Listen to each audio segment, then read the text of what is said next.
Hi friends, welcome to Nisha's Food Hut Tamil. இன்னைக்கு நம்ம பார்க்க போகிறது வந்து பார்த்தீங்கன்னா நம்ம பசங்களுக்கு ஏற்ற ஒரு சத்தான ஒரு வீட்டிலே செய்யக்கூடிய ஹார்லிக்ஸ் ட்ரிங்க்கு. அது செய்கிறது வந்து பார்த்தீங்கன்னா ஒரு கப் முழு கோதுமை நான் எடுத்திருக்கேன். அதை வந்து ஒரு பவுலில் மாற்றிக்கலாங்க. கோதுமையை வந்து நம்ம நல்லா கழுவி எடுத்துக்க போகிறோம். அது மேலே இருக்கிற டஸ்ட்டு குப்பை ஏதாவது இருந்துச்சுன்னா நம்ம வாஷ் பண்ணி ஃபில்டர் பண்ணும்போது அதிலே போயிடும். ஒரு 3-4 தடவைக்கு வந்து நம்ம இந்த மாதிரி கோதுமையை வாஷ் பண்ணி எடுத்துக்கலாம். இந்த மாதிரி வாஷ் பண்ணிட்டதுக்கப்புறம் இதை ஊற வைக்கிறதுக்கான தண்ணி வந்து நம்ம சேர்த்துக்க போகிறோம். கோதுமை வந்து நல்லா மூழ்கிற அளவுக்கு தண்ணி நான் சேர்த்துக்கிறேன். 2 கப் அளவு தண்ணி நான் சேர்த்துக்க போகிறேங்க. இதை ஊற வைக்கிறதுக்கு வந்து பார்த்திங்கன்னா 12 மணி நேரம் நம்ம வந்து ஊற வைக்க போகிறோம். 12 மணி நேரம் கழித்து பார்த்திங்கன்னா கோதுமை வந்து நல்லா சாஃப்டாக நல்லா ஊறியிருக்கும். இப்போ பார்த்திங்கன்னா உங்களுக்கே தெரியும், நல்லா வந்து உப்பி வந்திருக்கு கோதுமை எல்லாமே. நம்ம வெளியில் வாங்குகிற ஹார்லிக்ஸ் பார்த்திங்கன்னா நார்மலாகவே ப்ரிசர்வேட்டிவ்ஸ் போட்டு மால்ட் மாதிரி செஞ்சு வரும். இது வந்து பார்த்திங்கன்னா நம்மளுக்கு வந்து ஊற வச்சு ஸ்ப்ரவுட் பண்ணி நம்ம பண்ண போகிறோம். இப்போ இந்த கோதுமையை வந்து தண்ணியோடு சேர்த்து ஃபில்டர் பண்ணிக்கலாம். அந்த தண்ணியை வந்து வீண் பண்ண வேண்டாங்க. செடிக்கு இல்லை வந்து வீட்டுக்கு வந்து ஏதாவது வந்து க்ளீனிங் ப்ராசஸ்க்கு ஏதாவது தேவைன்னா நம்ம யூஸ் பண்ணிக்கலாம். இப்போது இந்த துணியில் வந்து நான் கோதுமையை சுற்றி கிட்டத்தட்ட வந்து பார்த்திங்கன்னா 48 மணி நேரம், அதாவது 2 நாளைக்கு அப்படியே வச்சுக்க போகிறேன். மினிமம் நீங்கள் ஒரு நாளுக்கு கூட வச்சுக்கலாம். 2 நாளுக்கு அப்புறம் பார்த்திங்கன்னா இங்கே பாருங்கள், நல்ல முளை கட்டியிருக்கு கோதுமை. இதில் தாங்க நம்மளுக்கு வந்து ஸ்ட்ரென்த்தே இருக்குது. இந்த முளைக்கட்டின கோதுமையில் வந்து பார்த்திங்கன்னா ஃபஸ்ட்டு வந்து ஒரு அட்வான்டேஜ் என்னென்னா கேஸ் ஃப்ரீயாக இருக்கும் முளைக்கட்டும் போது. அதே மாதிரி இதோட நேச்சுரல் டேஸ்ட் வந்து பார்த்திங்கன்னா இதை வெறும்னே வாயில் போட்டு பார்த்தோன்னாலே நம்மளுக்கு வந்து அந்த ஸ்வீட்டு டேஸ்ட்டு கிடைக்கும். இப்போ இந்த கோதுமையை வந்து நம்ம என்ன பண்ண போகிறோம்னா ஒரு பேனில் போட்டுட்டு நல்லா வறுத்து எடுத்துக்க போகிறோங்க. நல்லா மீடியம் ஃப்ளேமில் வச்சுக்கோங்க, ஹை ஃப்ளேமில் வச்சு வறுக்க வேண்டாம். கோதுமையோட கலர் மாறிடும். இது வறுத்தெடுக்கிறதுக்கு கிட்டத்தட்ட ஒரு 10 நிமிஷம் ஆகுங்க. அந்த கோதுமையில் இருக்க ஈரப்பதமானது வந்து கம்மியாகிற வரைக்கும் நம்ம வறுத்துக்கலாம். இப்போ பார்த்திங்கன்னா உங்களுக்கே தெரியும், கோதுமை வந்து நல்லா ட்ரை ஆக ஆரம்பித்தாச்சு.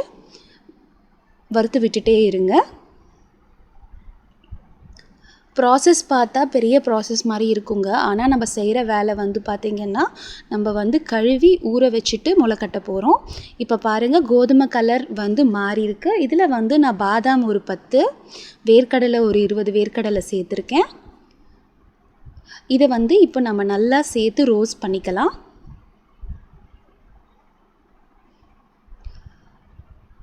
இந்த ஹார்லிக்ஸ் வந்து பார்த்திங்கன்னா வீட்டிலே செய்கிறதுனால நம்மளுக்கு வந்து ஃபஸ்ட்டு ஒரு அட்வான்டேஜ் என்னென்னா பசங்க வந்து விரும்பி குடிக்கிற அளவுக்கு வந்து இருக்கும். ஓவர் தித்திப்பு இருக்காது. தேவைங்கிற பட்சத்தில் மட்டும் நம்ம வந்து சர்க்கரை சேர்த்து கொடுத்தா போதும். இதை வந்து நல்லா இப்போ ஃப்ரை பண்ணிக்கலாங்க. ஃப்ரை பண்ணிவிட்டு நீங்கள் மிஷினில் கொடுத்து அரைச்சாலும் சரி, இல்லை வீட்டில் இருக்கிற மிக்சர் கிரைண்டரில் அரைச்சாலும் சரி. மிக்சர் கிரைண்டரில் நம்ம இப்போ அரைக்க போகிறோம் இன்றைக்கி. இப்போ பாருங்கள் எவ்வளோ உதிரி உதிரியாக நல்லா வேர்க்கடலை பாதாம் எல்லாமே நல்லா வறுபட்டிருக்கு. நம்ம முளைக்கட்டின கோதுமையும் நல்லா வறுபட்டாச்சு. இதை ஆற வச்சிட்டோம். இப்போது இதை வந்து ஒரு மிக்சர் ஜாரில் மாற்றிக்கலாங்க. நான் இன்றைக்கி மிக்சர் ஜாரில் அரைக்கிறேன். மிஷினில் கொடுத்து அரைச்சிங்கன்னா நல்ல ஃபைன் பவுடராக இன்னும் கிடைக்கும். வாசனைக்கு வந்து 4 ஏலக்காய் சேர்த்துக்கிறேன். இதை வந்து நல்லா 3rd ஸ்பீடில் வச்சு நம்ம வந்து நல்ல ஸ்மூத்தான பவுடராக அரைச்சிக்க போகிறோங்க. பாருங்கள், இந்த மாதிரி அரைச்சிக்க போகிறோம். இப்போ பார்த்திங்கன்னா கொஞ்சம் ஒரு மாதிரி குறுகுறுன்னு ஒரு மாதிரி அந்த திப்பியோடு இருக்கிற மாதிரி தான் இருக்கும். இப்போ நம்ம வந்து அடுத்தது வந்து இதுலேயே வந்து பார்த்திங்கன்னா 1 கப்பு கோதுமைக்கு 1/2 கப்பு பால் பவுடர் சேர்த்துக்கலாங்க. பால் பவுடர் சேர்த்துட்டு இன்னும் நல்லா நம்ம வந்து ஸ்மூத்தாக வந்து அரைச்சி எடுத்துக்கலாம். அரைச்சி எடுத்த பொடியை வந்து நான் வந்து சீவரில் போட்டு நல்லா வந்து ஜலிச்சு எடுத்துக்க போகிறேன். ஜலிச்சு எடுத்துக்கிறது ஃபஸ்ட்டு இந்த மாதிரி பெரிய வடிகட்டியில் ஜலிச்சு எடுத்துட்டு அப்புறம் ஓட்டை சின்னதாக இருக்கிற வடிகட்டியில் வந்து ஜலிச்சு எடுத்துக்கலாம். அப்போ நம்மளுக்கு வந்து பவுடர் வந்து பார்த்திங்கன்னா இந்த மாதிரி மேலே வந்து இந்த மாதிரி குருணையாக இருக்கிற டஸ்ட் எல்லாம் மேலே தங்கிடும். பார்த்திங்கன்னா பாருங்கள் எவ்வளோ டஸ்ட்டு மேலே இருக்குன்ட்டு. இப்போ நம்மளோட ஹார்லிக்ஸ் பவுடர் பாருங்கள் நல்லா ஸ்மூத்தாக ரெடியாக இருக்குது.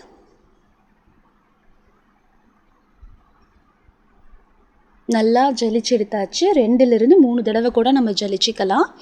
இப்போ நான் இதை வந்து ஒரு ஏர் டைட் கண்டெய்னரில் வந்து நான் வந்து போட்டு இதை வந்து ப்ரிசர்வ் பண்ணி வச்சுக்க போகிறேன். இதை நம்ம தாராளமாக வந்து பசங்களுக்கு கொடுக்கலாங்க. அவ்வளோ வந்து உடம்புக்கு ஸ்ட்ரென்த்தும் கூட. இதை காஃபி டீ குடிக்கிற பசங்களுக்கு வந்து இதை மாதிரி கொடுத்து பாருங்கள், அவங்க ரொம்ப விரும்பி சாப்பிடுவாங்க. அதே மாதிரி நீங்கள் வந்து வீட்டில் வந்து மிக்சர் கிரைண்டரில் அரைச்சி குருணையாக இருந்தது அப்படிங்கிற பட்சத்தில் நீங்கள் கவலைப்பட வேண்டாம். அந்த பவுடரை வந்து பாலில் வந்து கொட்டி கொதிக்க வச்சு வடிகட்டியும் நீங்கள் குடிச்சிங்கன்னா ரொம்ப டேஸ்ட்டாக இருக்கும். இப்போ பாருங்கள், நான் நல்ல சூடான பாலில் வந்து 1 ஸ்பூன் அளவுக்கு வந்து இந்த ஹார்லிக்ஸ் பவுடரை போட்டு கலந்துக்க போகிறேன்.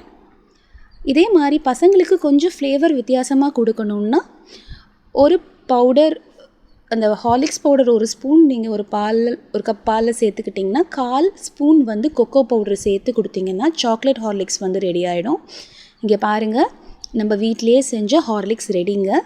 கண்டிப்பாக இதை வீட்டில் ட்ரை பண்ணி பார்த்துட்டு நம்மளோட நிஷாஸ் ஃபுட் ஹட் தமிழ் சேனலுக்கு சப்ஸ்கிரைப் பண்ணுங்கள். பக்கத்தில் இருக்கிற பெல் ஐக்கான் ப்ரெஸ் பண்ணுங்கள். என்னோடய ஃப்யூச்சர் வீடியோஸ் எல்லாமே உங்களுக்கு கிடைக்கும். Stay in touch, keep watching, happy cooking.